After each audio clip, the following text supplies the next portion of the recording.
So here is Chiang Mai Urban Forest, aka the Arboretum. We're going to go for a bit of a wander, get a feel what it's like.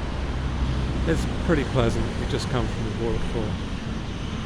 Waterfalls, scenic, but there's a lot of people there and it gets a bit vexatious. I prefer it here in the Arboretum.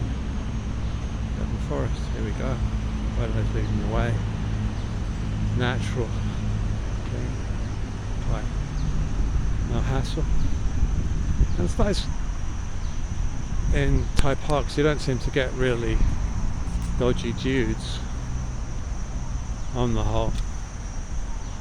Yeah, they're quite sort of innocent spaces, I would say, on the whole.